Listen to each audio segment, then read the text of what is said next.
Olá, meu nome é Maria Bruxa, mas hoje eu estou me sentindo Maria Consciente Bruxa.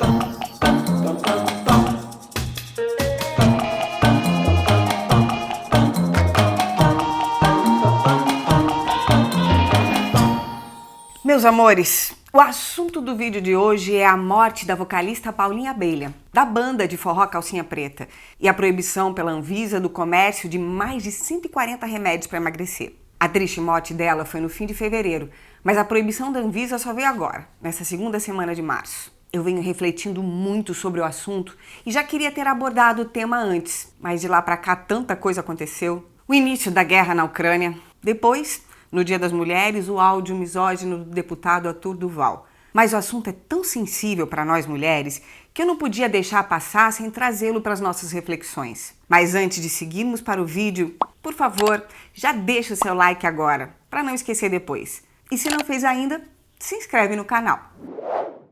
Voltando ao assunto do vídeo, vocês devem ter acompanhado esse triste fato, né? No dia 23 de fevereiro, a imprensa noticiou o falecimento da Paulinha Abelha, vocalista da banda Calcinha Preta, depois de passar 12 dias internada. Ela tinha retornado de uma viagem a São Paulo quando deu entrada num hospital de Aracaju e chegou a apresentar um quadro de coma profundo. O laudo que aponta os motivos da morte da cantora foi apresentado ao público no dia 6 de março e indica 4 doenças que levaram ao óbito: meningoencefalite, hipertensão craniana, insuficiência renal aguda e hepatite. Preste muita atenção nesta última doença, a hepatite, ok? Você já vai entender por quê. Foi divulgado também outro laudo, discriminando 16 substâncias encontradas no corpo da Paulinha, indicando o uso de anfetaminas e barbitúricos. Entre essas substâncias, havia um medicamento tarja preta, comumente indicado para o tratamento do TDAH, o transtorno de déficit de atenção e hiperatividade, mas que tem como efeitos adversos a redução do apetite, perda de peso, náuseas e vômito. O remédio fazia parte de uma receita médica da nutróloga que acompanhava a Paulinha. Além disso, a profissional também receitou um antidepressivo, um redutor de apetite, calmantes naturais, estimulantes, cápsulas para a memória e uma fórmula que promete reduzir medidas, manipulada com a erva asiática Garcinia cambogia. O remédio para TDAH, que eu citei agora há pouco, é uma droga potencialmente hepatotóxica, ou seja, possui substâncias químicas que podem causar danos muito sérios ao fígado e podem levar até mesmo a uma hepatite fulminante. Entenderam a atenção que eu pedi à hepatite? Pois é. Já os barbitúricos, também encontrados no corpo da cantora, são geralmente aplicados como sedativos, inclusive em ambiente hospitalar, para evitar convulsões. O momento em que eles foram ministrados e a influência no corpo da Paulinha também estão sendo investigados. No dia 3 de março, veio a falecer também uma enfermeira no estado de São Paulo, cuja causa da morte foi uma hepatite fulminante provocada por cápsulas para emagrecer. Por causa destes 2 casos, que aconteceram pelo uso indiscriminado de substâncias que pretendem fazer emagrecer, a Anvisa suspendeu a comercialização de mais de 140 desses remédios. Muitos deles eram taxados como fitoterápicos, mas apesar da proibição, esses remédios continuam sendo comercializados. São encontrados nas farmácias e nas plataformas de compras pela internet, como o Mercado Livre e a Shopee. Eu vou deixar na descrição desse vídeo a lista de medicamentos proibidos pela Anvisa. Confere lá depois. Gente, eu resolvi abordar esse assunto aqui no canal porque se a gente não cuidar da gente e das nossas adolescentes, ninguém vai cuidar. E as mulheres são as principais vítimas dessas medicações. A indústria das dietas movimenta milhões em todo o mundo e com certeza o foco de interesse dela não é a nossa saúde. Eu sou bruxa e adoro um chazinho. Acredito mesmo nessa medicina sintonizada com a natureza. Mas eu não me deixo enganar, nem tudo é natural. E também a diferença entre o remédio e o veneno é a dose. A gente sabe que alguns chás, se tomados em excesso, podem levar a intoxicações sérias. Sabe aquelas misturinhas de sei lá quantos chás que a gente encontra nas lojas? Na maioria das vezes, a gente não sabe a procedência das ervas.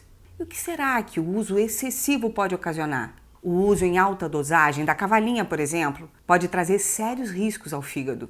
Existe toxicidade também documentada para ingredientes como a melissa, o sene, a centelha asiática, a espirulina e a garcínia, que também são encontrados em diversos dos remédios listados pela Anvisa, gente. Todo excesso é danoso, todo extremismo é ruim e perigoso. O fato de as mulheres serem a maioria das vítimas desse comércio indiscriminado de remédios que prometem um emagrecimento mágico fala muito sobre os comportamentos que essa bruxa aqui mais combate. A falsa noção de que existe um corpo ideal, de que existe um ideal de mulher e o encaixotamento e sofrimento que os preconceitos provocam.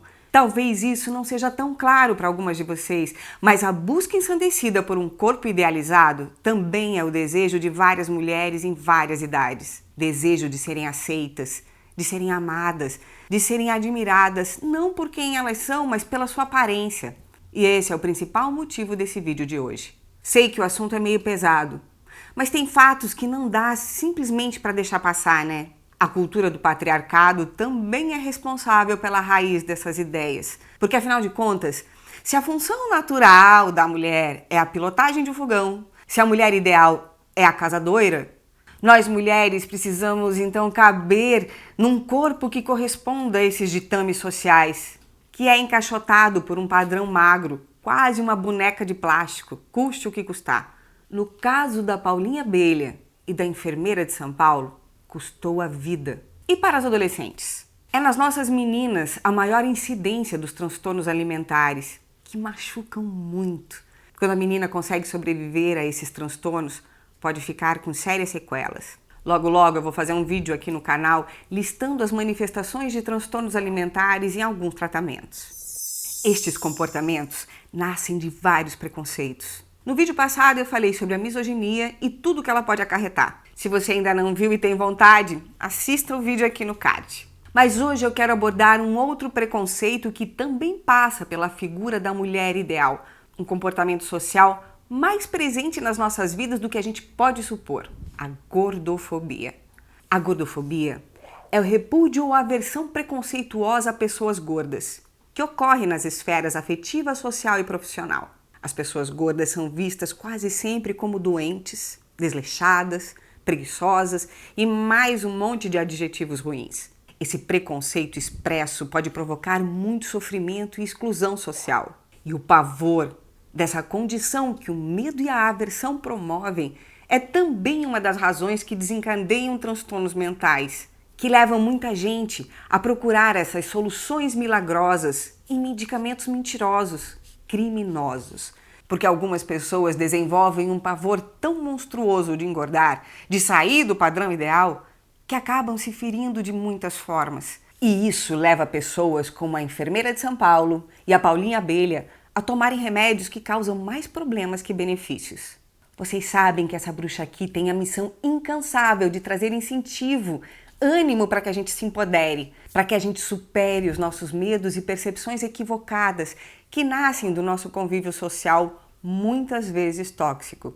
E para que a gente se empodere, precisamos nos conhecer, nos aceitar, amar a gente mesma. A vaidade que move a mulher a fazer exercícios, ir ao salão de beleza, se cuidar, é muito natural e saudável. Mas ser a presa do padrão, que não respeita o seu jeito, o seu perfil, o seu corpo, isso não, né, minha gente? Não se iluda.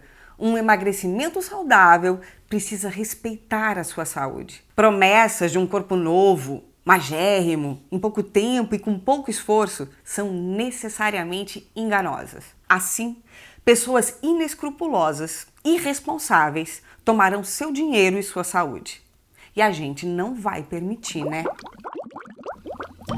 Abra seus olhos, mulher. Fique atenta às ilusões. Fique atenta aos seus desejos e pensamentos, porque o desejo potente e transformador é aquele que respeita seu jeito, seu corpo, sua essência. É isso. Cuidem-se e deixe aqui embaixo um comentário que ajude a abrir os olhos das mulheres, para que a gente construa juntas essa rede de apoio. Beijo da bruxa!